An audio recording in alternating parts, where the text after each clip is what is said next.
going to go ahead and get going. This is the second repeat session. And we've got three presenters here today to talk about specifically the issues in the Alabama Black Belt region, but it's really transferable to a lot of places. We've got Dr. Mark Elliot from the University of Alabama, who's in the Civil, Environmental, Construction Engineering Department. We've got Dr. Claudette Poole from UAB. She is in the medical school, a clinical physician, talking about some of the health impacts that she's seen and not seen in the Alabama Black Belt region. And then I'm going to follow it up with our plan really to address the issues that we're seeing in the Alabama Black Belt. So I'll turn it over to Dr. Elliot. Okay, I went over in the first session, so I am going to. Okay, well it's on here. Yeah, it's going to start buzzing in my pocket when I'm out of time. So I'm going to try to go pretty quickly. This is based on a paper that we published in the journal Water Security in December last year, and the paper is open access. Hopefully you can find it. If you have any trouble finding it and you want a copy, please come up to me. Likewise, any other papers of mine that they didn't allow us to make it open access, I'm happy to share a PDF. Okay, so this is going to focus on the Alabama Black Belt, but in the context of this federal funding and kind of what the challenges are for disadvantaged and underserved communities. So there's a lot of evidence recently that's come out that high-income countries, including the United States, there are underserved communities that have persistent deficits in wastewater management. Yeah, the Alabama Black Belt is just one where we work, and I'm going to focus on that, but Appalachia, also relevant to our session. And then also other areas like tribal lands, et cetera, obviously we've talked about in some of the plenary sessions. So this is just how a septic system works, and it's important to understand why the soils in the Black Belt of Alabama are so challenging, because the wastewater that goes from the home, it's everything in the home, not just the toilet, but all the drains and the washing machine and dishwasher, et cetera, go out here. The solids settle to the bottom, fats, oils, and greases float to the top. The liquids come out into a drain field, and they need to get into the ground, okay? The problem in Alabama, in the Black Belt, the main problem geologically is these what are called vertisols by geologists, but shrink swell clays. When they're dry, they shrink and they crack, and you can get water into them, but when they get wet, they swell up and they basically become impermeable. So you can imagine if you're trying to put wastewater into this trench and get it into the ground, if the clay swells up and it's impermeable, it's gonna go up, or if you backfill with that same clay, it could even go back into the home, as Sherry Bradley talked about this morning in the plenary. So this is the Black Belt of Alabama, this crescent. I mean, it's a 17 or 18 county region, but there's a crescent of these where these vertisols dominate the soil, okay? Soils are complicated and there's a lot of variability, but in general, the vertisols, this purple crescent here kind of dominates, and it goes up in northeastern Mississippi as well. We also have a confluence of other issues here, including a low tax base, a low population density, which makes sewer very only affordable for the most just a couple towns per county in general, and then the conventional septic systems will fail because of these soils. So we end up with a lot of failures, failing septic systems. We end up with what are called straight pipes. Okay. Discharge of raw sewage onto the ground. You can understand that if you have a low-income household, if they put in a septic system, say they spend $6,000 to put in a septic system, that it's going to fail and create problems for them. They can't afford an advanced engineered system for, say, $20,000 or $25,000. There really aren't a lot of feasible options for them. There are mound systems that you can sometimes get in for $12,000, $15,000 now. But in general, the solutions are just not very affordable for people. So a lot of people are just discharging raw sewage, usually a pipe buried, gone into the woods adjacent to their home, discharging onto the surface. And then when it rains, it all washes down into the creek and the river and gets down to, all the way to the Gulf of Mexico. So federal infrastructure bills were put into place in 2021 and 2022, signed into law. The American Rescue Plan Act, I'll call ARPA. The IIJA, which is now called the Bipartisan Infrastructure Law, I'll refer to that as BIL. And then the Inflation Reduction Act, trillions of dollars of money for infrastructure on water and wastewater. Okay, so we really thought these were going to be an ideal solution. I thought we'd be able to knock out a third, half of the problem during this window with these ARPA funds and BIL funds. However, a lot of communities have really struggled to get access to these funds. Maybe some of you have experienced that in your settings. I'll talk later about the federal funding mechanisms and kind of just the way they were designed and the way they're kind of biased towards larger municipalities that have more resources, okay, in general, but I'll talk about specifics shortly. This is it's a photo of the town of New Bern from a drone. This is where we're putting a system in. Kevin will talk about that. But small underserved communities lack the expertise to assess their needs. They need to connect with, they don't have any engineers on staff. Oftentimes the mayor might not even be paid. They need someone to help them with those aspects. Also applying for and receiving funding and then dealing with the funding once it comes in, whether there's loan repayments or not. Managing system permits and finances. And then the ARPA and BIL money is expiring soon, so it's really getting urgent if you want to get access to any of those funds to get those systems installed. So what we're going to talk about now is the major wastewater system typologies that can work for these rural and underserved communities. An overview of the shortcomings in the federal funding mechanisms that are in place now, like where there's the disconnect between the intent and then what's actually happening, and then the major obstacles for some of these communities, and then some promising approaches that we've seen. Okay, this is a very simple design, diagram. It's just meant to represent there's an existing sewer system, okay, this square down here, and then an adjacent community. It's not a five-home community. It's just say it could be 50 homes, 100, 300 homes, but they don't have sewer. They have some wastewater problems. The on-site systems aren't working, and there's a town reasonably nearby that has sewer. Okay, there's 4 basic system typologies that can work here. Expanding the gravity sewer to those homes. Okay, that's one. The next would be expanding the sewer system, but through liquid-only sewer, where each home, the solids, fats, oils, and solids settle at the bottom, fats, oils, and greases float to the top. Just the liquids are moved to the existing gravity system. Okay, I'll talk about those two on the next slide. Individual on-site systems, okay? This is shown as conventional septic with a drain field, but it could be advanced systems also. And then what we call a cluster decentralized system, where you have the homes are set up. It usually makes sense to do it liquid only. They each have a tank, but the liquids go to a treatment unit in the community, okay? And I'll talk about those 4 options in sequence. And how do we select which one might work? Proximity to the existing sewer, obviously that's key. Population density of the community, community resources and their preferences. Do they want to be connected to the adjacent town or not? Do they want to have a system for the whole community or just individual, or just rely on the individual systems? The costs, capital costs, ongoing costs, whether you can get grants or forgivable loans for those. Do they have decent soil for septic systems, or are you going to need advanced systems? And then what kind of operator do they need, and what, if they have a community system, what sort of management is that going to require? Okay, so for the systems where you're networking physically to the existing sewer system, the big obstacle with conventional gravity sewer is it's at least $2 million a mile just to run the main. Okay, so you can imagine that quickly becomes unaffordable for small communities. Even 1 mile for 20 homes, that's still $100,000 a home just to send the main out there, not even connect the homes, okay? Obviously very expensive. For liquid only, it's a lot cheaper to move the liquid. You just usually need like a 3-inch pipe. You can even put it in, I mean, even like a 2-person crew with a ditch witch can install these things. If you're in a place where you're gonna get permafrost or something, it's different, but in a place like Alabama where it's not gonna freeze 1.5 feet, 2 feet underground, it's really inexpensive to install. But each home needs this tank, needs electrical connection, needs a pump. It's $9,000 to $12,000 per home, okay? I also want to mention, just to clarify, liquid-only systems, I'm not talking about grinder pump systems. Grinder pumps are more expensive, they fail. When they fail, they need to be replaced basically that day. And they cost about a colleague of mine had one fail, it was $5,000, okay? People in poor communities cannot come up with $5,000 in a day. So if you're gonna do a grinder system, it has to be, the pump has to be owned by the utility, or it's not gonna be sustainable. Okay, major advantages, if you connect to an existing system, you can leverage all of their infrastructure. Their sewer board, they have a responsible management entity, they have an NPDES permit, they have certified operators. It's great if you can make it work. Okay. But there's obstacles. Sometimes it's politically infeasible, socially infeasible to connect the little town to the, quote unquote, the big brother sort of town.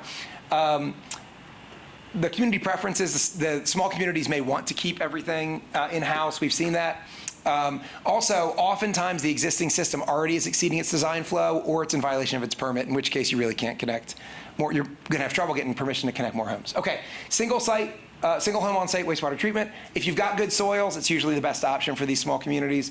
But if you've got bad soils, you've got to think about whether you can really make it affordable. Okay, most states don't allow state revolving funds to be used for on-site systems. There's about 15 states that do.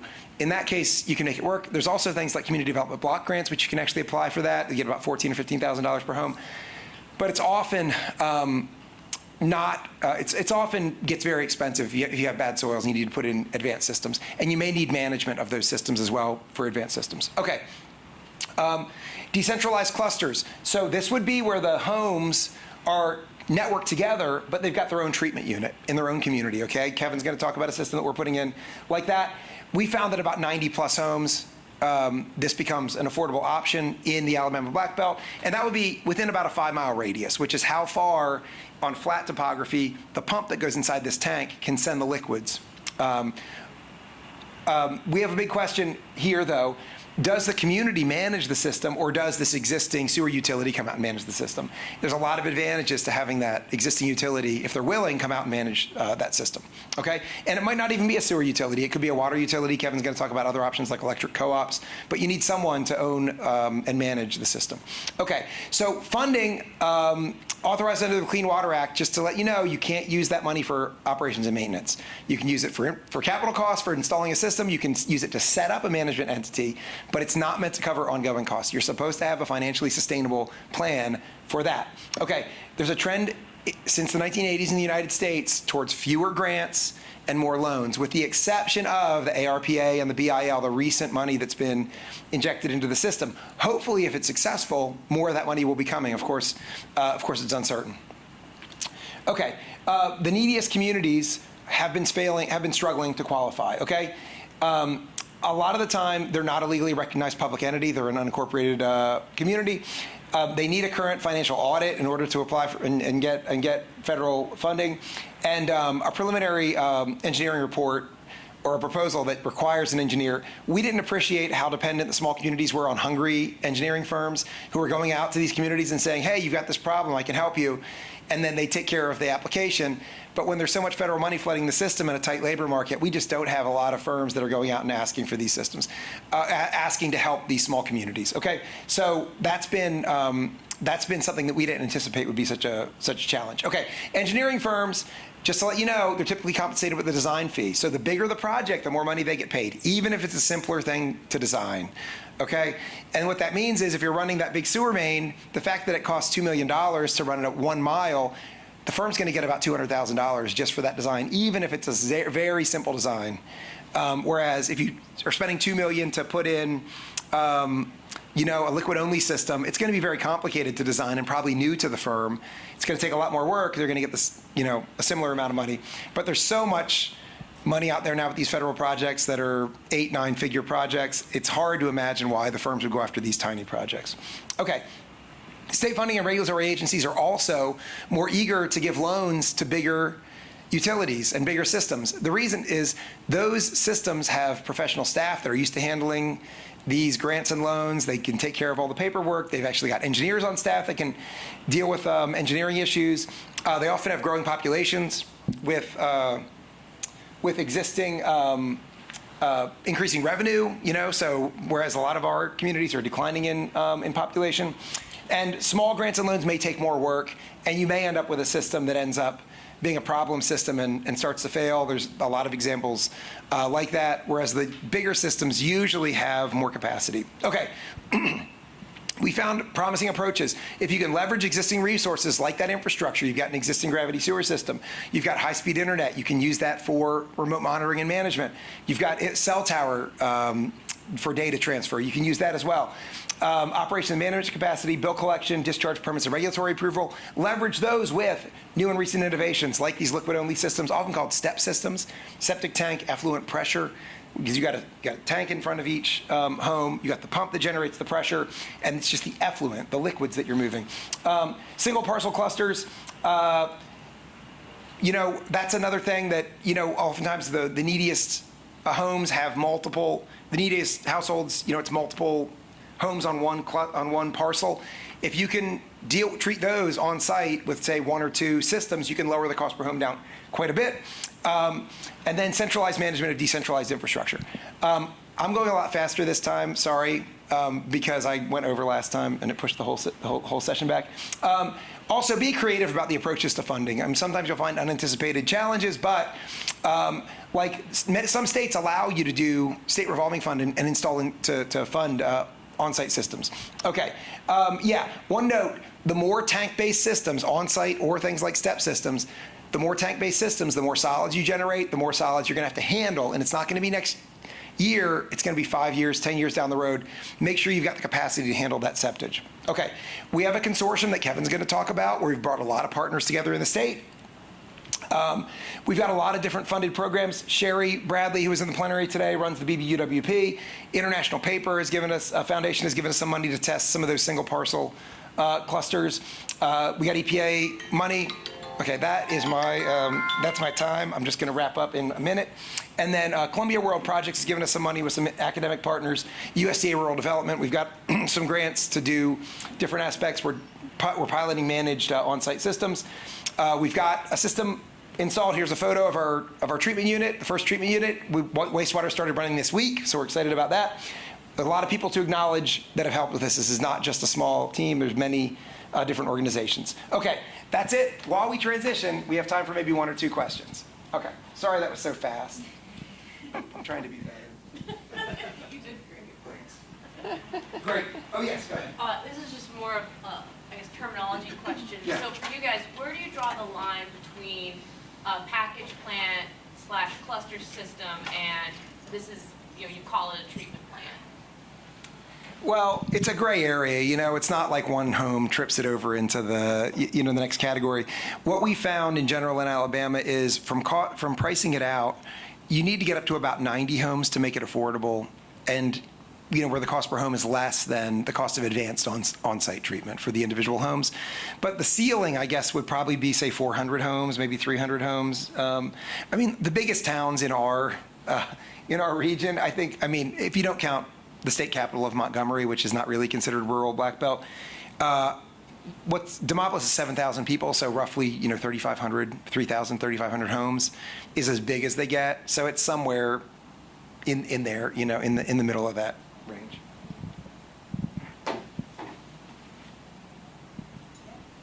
Where are you finding is the most reliable source for those grants and forgivable loans? It would be through the ARPA or the BIL funding that, for us, it runs through our state revolving fund at the state level. So our State Department of Environmental Management, ADEM, manages those, and you have to get on their, you have to put an application to get on their intended use plan, their IUP for the following year, and then that money can be delivered. It has to be cluster like we haven't been able to use it for any OSTS. Same with us. Okay, I thought you said you could use it for that. No, we have a USDA grant to pilot some of those. Yeah. It's technically a construction. Federal grants are construction or non-construction. It's technically a construction grant, and the construction that we're doing is actually on-site systems. They put some parameters on it, but I can talk to you about it later. USDA has some money for on-site, but it's a limited amount of money. It's almost not enough to get much done. We referred hundreds of people and no one's got one. And it's difficult to apply for that. Exactly. An individual homeowner is probably not going to be successful at even submitting an application. Yeah. You might want to look at community development block grants, which you can usually get, at least in Alabama, you can get $14,000 or $15,000 per home. But ours, in Alabama, they only do one per county at a time. So somebody else may already have some different community development block grant that's precluded your ability to apply for it. Sorry, we won't take up more of your time. I'm not your That's great. No, but it's really important because I think that's the biggest. There is federal money, there's federal money, but the communities or the need to access that federal money, there's the gap, right? The communities can't actually access the money that is supposedly available. though.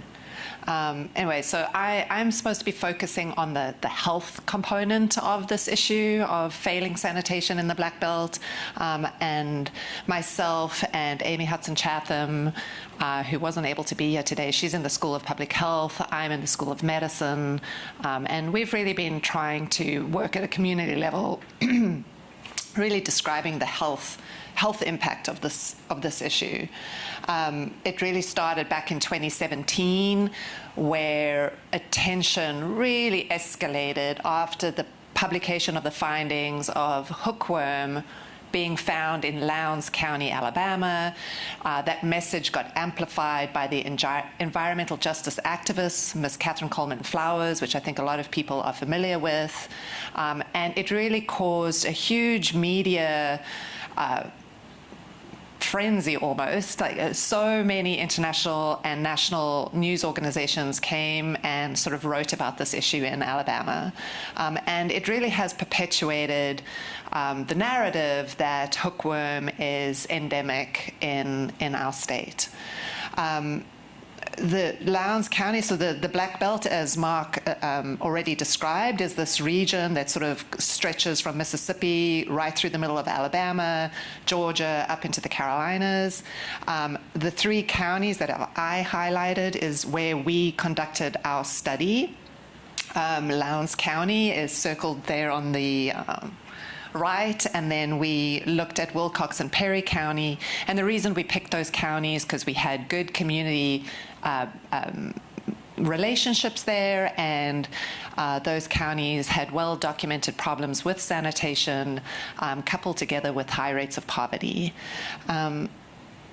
The funding that we received was from the Center for Disease Control and Prevention, and our group was tasked to go and determine the prevalence of soil-transmitted helminths, which is the fancy term for intestinal parasitic disease, of which hookworm is one of them. And we had to figure out how to conduct a study like this in the United States, right? So STH are a well-known problem of low and middle-income countries, and the global health field are very proficient at conducting studies in those settings, but really no one has done anything like this in a large scale in the United States for several decades. This is, just one of the parasites we were looking for. Hookworm, for those of you who are non-medical, the worms live in the intestines. They hook into the lining of your intestine, feed off your blood. You will defecate the ova. If stool gets into the environment, those eggs will hatch into little larvae. The larvae then will burrow through skin, bare skin that comes into contact with the larvae. They then get into your bloodstream, circulate to your lungs. They break out of the bloodstream into your lungs. You cough them up and swallow, and they go back into your intestines. And that's how the life cycle gets set up. And those worms can live in your intestines for several years. Nobody dies from hookworm, but it, has some health implications. There's several symptoms that are attributed to them, but the one that's sort of most important is this chronic anemia, which will lead to fatigue, poor concentration, poor memory, poor learning, and those burdens are most profound in children and in pregnancy. So hookworm was well described in the United South, back in the turn of the century. The Rockefeller Sanitary Commission was a huge public health effort to try and eradicate hookworm in the South. And, there were counties that up to 100% of people were infected. In the 1950s is the large public health surveillance studies that were done in the South. And at that time, the prevalence rate was around 17%. And then really no more data is available. Like, there's been no well-conducted studies since that time. My colleague, Amy Hutson Chatham, back in the 1990s, her maiden name was Badham, she conducted, as part of her needs assessment in Wilcox County, medical record review, and found that physicians were still treating children just empirically, so not based on diagnostic tests, but just, parents would come in complaining that the child has worms, and doctors would prescribe the medication. This was occurring in about 30% of kids at the time. They did try look at stool samples, and of their cohort, they found just under 4% of the stools tested did have evidence of helminths, but it was ascaris, no hookworm. And then we have the study that really caused all the attention, which was in 2017. They had a sample of 55 individuals, all from Lowndes County, of which 30% were testing positive for hookworm. And that's really what kicked off our study. I looked at our data from the Children's Hospital in Alabama over the preceding decade. You can see we really do not look for these infections in any substantive fashion. And the reason being is it's hard to diagnose. You have to collect a stool sample. People are much more willing to give you a blood sample than they are to collect poop. And you can't just test one poop sample. You have to collect 3 separate samples on 3 separate days. And the logistics of that is just exceedingly hard, and therefore it just enters this barrier in being able to diagnose these infections. So for us to be able to do this study in this region, we really needed partners. Like, there was no ways we could go in and really get good buy-in from the community to be able to do this. And so there was a lot of people involved in being able to make this happen. This is the community team. It's really largely due to these individuals that we were successful. In contrast, our university teams were relatively small. I worked with Dr. Joe Brown, who's an environmental engineer now. He started off the project at Georgia Tech, but then moved to UNC, which is where all the stool samples were actually tested. This is what, the sort of enrollment would look like on the ground. Of course, COVID made everything much more difficult. And just to give you an idea of how difficult it is to do studies like this, funding was announced in 2017. We really only wrapped up by 2022.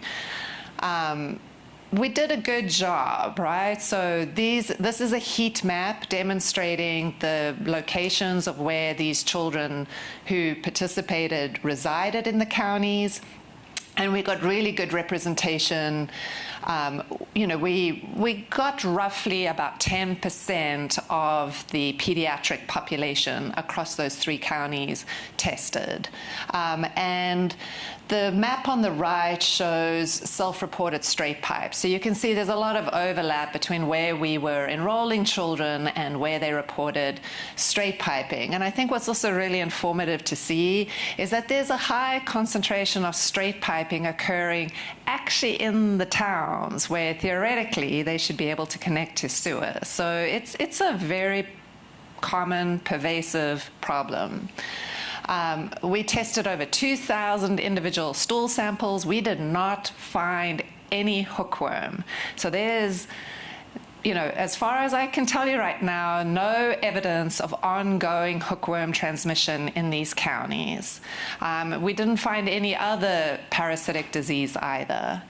So what we did find, a subset of children, we tested looking for other pathogens. About 1/3 of them are colonized with other known pathogenic organisms.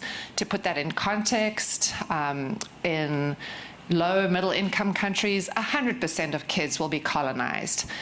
When we look at some data from Europe or Australia where they look at daycare centers, less than 5% of those children are colonized. So we're falling somewhere in between those extremes. Lots of problems with sewage, right? So, 12% reported straight piping, and this is self-reporting. 8% reported problems with sewage contamination, and 15% were still using well water. We surveyed clinicians who actually take care of these children in the region, and there was no knowledge of straight piping as a common practice Providers are not screening patients, asking about their water and sanitation access issues. They do not routinely screen patients for intestinal infections. We did an online education module. Providers have very limited knowledge about intestinal parasitic disease. We've created a sort of screening tool now for these practitioners to use in practice to try and prompt them to ask these questions and screen patients. We've created an online education course for providers to get continued education credits to try and increase knowledge about this. We are really trying to promote education really at a community level. We've created a website, a Facebook page that we're constantly sort of targeting and pushing out content to the community. We've created flyers that we distribute and push cards that are in, we distribute them at health fairs, really trying to encourage people to be aware that it's a problem potentially for their health and that they should seek out health care and get tested. We've created community-based WASH workshops where we've tried to take and adapt the WASH literature that has been developed for the global setting and make it applicable to our community. So we worked with community members to sort of change the language and create this sort of WASH workshop. This is just examples of the materials we've created. We have this sort of pre and post knowledge check that we're doing at these WASH workshops. And again, we're trying to increase individual self-efficacy to do something about it, whether it's just for their own personal health, their household health, their community health, and even things that they can do in terms of, we've given them a script of how to pick up the phone and call your legislature. I've looked at other ways to try and get at, well, how is this impacting health for children in the region? If it's not hookworm, then what else are we seeing? I basically try to look at Medicaid claims data, comparing our Black Belt counties where we know sanitation is an issue, trying to pick out some other rural counties for comparison. And the thing that's quite striking, or just going back, is that the green gradations of color is percent population in poverty. And you can see our poorest counties concentrate along the Black Belt. So it's very hard to find comparably poor counties in the state. I think the other thing that's quite striking when you look at just like breaking down the individual counties, our Black Belt counties are disproportionately African American. So there's a huge racial disparity component to all of this. Again, the striking difference in terms of, I try to pick out the poorest other alternate counties that are rural, that were not in the Black Belt region, and there is just such a striking difference there. The thing that also stood out to me in terms of differences between these sort of regional communities was school absenteeism. I just looked at elementary school age because, again, those are, I think better, teenagers don't go to school for various reasons. Little kids tend to want to go to school, so there's other things that are keeping them out of school. And illness is frequently one of those things. And you can see the stark difference between those two regions in terms of, this is missing 3 or more weeks of school a year. Interestingly, gastrointestinal illness by Medicaid claims was higher in my comparator counties. It was actually lower in the Black Belt counties. And that was true for things such as malnutrition and anemia. Those are the sort of, well, not anemia. Anemia came up a little higher in my Black Belt counties. But those health indicators are the common things we look for in the global health sort of world, which I just don't think are transferable to our setting here. Asthma, striking difference, right, between these both equally rural counties. I'm not sure if you noticed on the prior slides, but smoking rates are the same. Particulate pollution matter is the same. But a big, big difference here in terms of rates of things like asthma, things like pneumonia, sepsis, again, higher occurring in the Black Belt counties than our alternate counties. So there's lots that we don't know, right? There's a lot we do know. So we know that sanitation and safe water is essential to public health. You know, we know that in lower middle income countries, the sort of primary indicators that we focus on is GI illness, malnutrition, anemia. We know that we have technological solutions, right, that the engineers have for us that would work.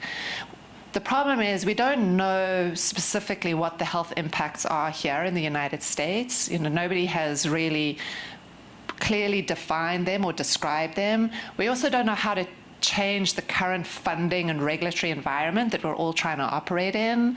And, you know, things like asthma, why and how, or is it even related to this issue that we're talking about? Good timing. Any questions? No, then we'll move right along. Thank you. Very good. I just want to mention as I get started here, and we've got my session's just 10, 12 minutes, but we've had a lot of partners working on this issue in the Black Belt. Mark mentioned the consortium that we formed in 2018. And just our presentation today, having someone from the health side of things looking at the issues to help direct the solutions is very important. You know, having the health department, the state EPA office, the regulators, the congressional folks, it's been very helpful to try to move forward. So what I'm going to talk about a little bit is the potential solutions that we've come up with for this 17, 18 county Black Belt region that you've heard described. Some of the barriers, we've talked about financial, limited economic development in these areas, small tax bases, high rates of poverty, geological and geographical barriers, low population density, clay soils, and then limited capacity in these small communities. All of those are conspiring and more. You know, we could talk about politics, we could talk about lots of things, but those are some of the main challenges that we're trying to get around. And how do we do that? Well, we've come up with a couple of strategies and plans. We have a three-part plan for infrastructure that I'll describe in a second. And as part of that, we have sort of taken it upon ourselves. It really wasn't our job to do, but we've taken it on ourselves to determine these wastewater needs assessments.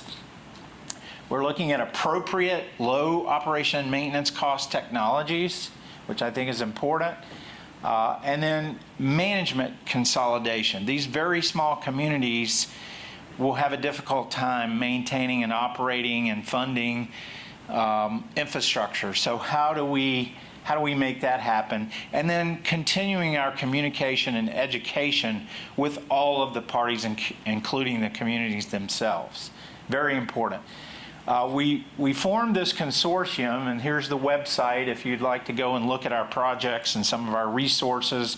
There's educational resources, K through 12 resources. But we formed this in 2018 to basically get everybody in the same room that might have some expertise in helping us solve this sanitation problem in the rural Black Belt. We have private companies, we have academics, we have USDA, we have the state regulators, and so all of these folks have helped tremendously. So our three-part plan, sometimes we call it the three-legged stool, but part one is to upgrade and expand, if needed or appropriate, existing municipal wastewater systems. And I'm going to show you a slide in just a second. Existing municipal wastewater systems currently serve about half of the population in the Black Belt. Part number two is to identify and implement decentralized cluster systems, low O&M technologies for population clusters outside of these municipal wastewater service areas that are already in existence. And if we do that, we can achieve another 30% of the population being on a managed sewer system. So now we're up to 50 and 30 is about 80% plus or minus. Okay, and then the third part of the plan is to implement appropriate individual on-site treatment technologies. These are typically advanced treatment because we can't get the soil to treat for us for the remaining homes that are not in a cluster and not in a municipal service area. That's the remaining 20% of the population. Sherry Bradley's Black Belt Unincorporated Wastewater Program is addressing part number 3. So our wastewater needs assessment, we want to map barriers like poor soil conditions where we can't put in a traditional septic tank. We want to map existing wastewater facilities and some of their data like capacities, performance, service areas, identify population clusters, and we've chosen 90+ homes within a 5-mile radius as the definition of a cluster, and the 5-mile radius comes from pumping capacities of the little 1/2 horsepower pumps in each septic tank of the effluent sewer. The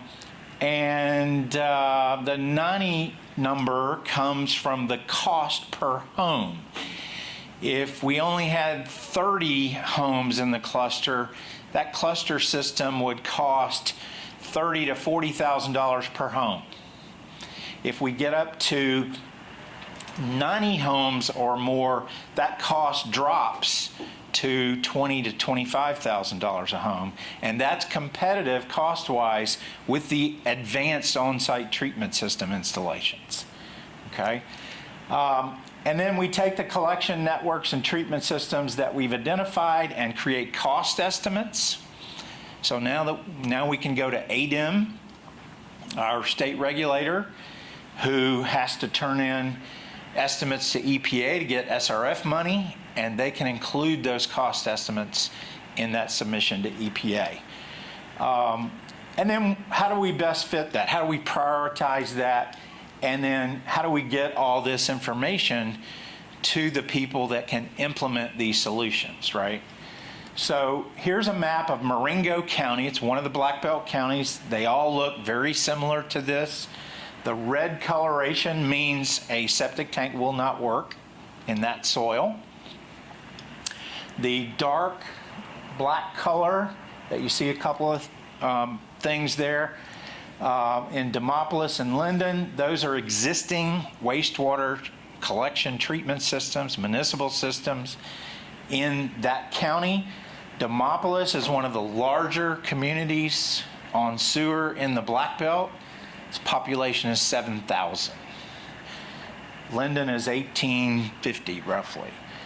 Here's one in another county, Pine Hill, is 730 people. So you can see these small communities that have an existing municipal system are pretty small communities, right? Many of them are on lagoon treatment type systems. So we've identified the existing municipal. You can see here these little polygons. You can see them better over here. Those are our identified clusters with at least 90 homes. You know, this one may have 90, this one may have, 220, this one may have, 175. So they're all above 90. And we've sort of, in terms of prioritization of implementation, these in blue here, they could pump to Demopolis that has capacity in their municipal system, and we wouldn't have to do anything but put in the effluent sewer to get it there. The ones in yellow could pump to Linden and their existing system. Those that aren't in color, we would have to provide their own treatment system, or 2 or 3 clusters may have to share a small treatment system. We believe that liquid-only sewer, effluent sewer, step collection, however you want to describe it, is the most cost-effective for these small communities. It's somewhere between 80 and 90% less costly than traditional gravity sewer. It consists of a septic tank at each home to remove solids. The liquid is screened and then pumped liquid only through a small diameter pipe to the existing municipal nearby or to its own local treatment facility. You can either trench the 2 to 4 inch pipe or directional bore it. The solids that collect in the tank have to be removed on somewhere between a 6 and 8 year time frame. And if you amortize that over that 6 or 8 years, it's about $3 to $4 a month, so they can afford that on their sewer bill. So we think this is the best collection. Treatment, we're going with, in these small communities, we're going with recirculating media systems because they do not produce a lot of solids that have to be removed and handled. They can also, because they're recirculating, they dilute the influent, which is typically about 100 milligrams per liter BOD, much less than traditional, and they can dilute it down to 40 or 50, so it's easy to achieve an effluent of, say, 10 milligrams per liter BOD because of this type of technology. It's modular, it's built as you go. There's very low maintenance. This is a 30,000 gallon per day system in Mobile County, not in the Black Belt, serving 150 homes. It's 50 feet by 70 feet in size, so it's not very big. And that's what it looks like from the ground level. And you can use any type of treatment, but the recirculating media filters have the lowest life cycle cost. We also need to address management. How do we manage these small systems? We've got 21 clusters that we've identified in Marengo County alone. How do we manage these small systems?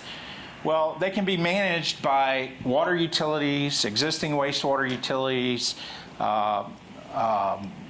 countywide, regional type systems, but we're also looking at electric co-ops. We've got an electric co-op. This happens to be Pioneer Electric Co-op, and you can see they serve a lot of the counties there in the Black Belt. We're talking with another electric co-op in another part of the Black Belt that's already managing a water system. And if we can get them to manage wastewater systems, now we have sort of a financially viable already management entity and not have to create little bitty ones that have a high risk of financial failure over time. We also have a decentralized cluster demonstration that has just gone online late last week, early this week. It's in New Bern, Alabama. The population's about 130 people, so a small town. There's a couple of outlying areas. We're projecting about 140 homes could potentially tie in. So somewhere in the neighborhood of 28,000 gallons per day would be the flow rate. This community is also the location of the Auburn University School of Architecture Rural Studio. And one of the reasons we chose this location, they have high-speed internet available. There's a lot of regions still in the Black Belt without high-speed internet, a lot of regions even without cell coverage. So in order to communicate with our treatment plant, we needed a place to do that, and this was why. We got ARPA funds from the state of Alabama through the state legislature, but funneled through the regulatory SRF program. And part of the reason I think we got this was because of the consortium. Since 2018, we've been talking with the regulators about what we need to do, and they said, hey, we could do a demonstration, so they went and got us some funding. Super quick clarifying question. You said the population is around 130, but there are 140 homes? But that's with the two outlying areas. There's about 25 in one outlying area and about another 35 in the other. And so the total number of homes is projected about 140. Okay. Okay, and most of these homes, there's only 2 or 3 people max living in each one, right? So, so anyway, we got the funds, and also with some support from Columbia World Projects, we're going to do an effluent sewer collection and a recirculating textile media. It's an Orinco Advantex. It's modular. We think there'll be 3 units at build out. This is sort of what it looks like. This is the actual site, so we've got it in place. This is the collection system. Here's the location of the treatment site. This is one of those outlying areas outside of town. This is the other area outside of town. And again, it's got a recirculating tank to recirculate water over the top of the system. And we hope to move forward this year with getting plans and bids out for the other phases of the system. So with that, I'll stop and take questions, but that's kind of our plan, what we're doing. I think the regulatory community has sort of bought into the plan. They like that it's a plan that could be implemented. And we're trying to move forward with getting all this information into the counties and municipalities. But I would say our biggest challenge left is the management part. Who do we get to manage? We feel like we need not individual cluster management. That's ridiculous. It wouldn't work. But we need some kind of countywide maybe management or even regional management like the electric co-op. And that's what we're kind of working on now, is how to solve that particular problem. Questions?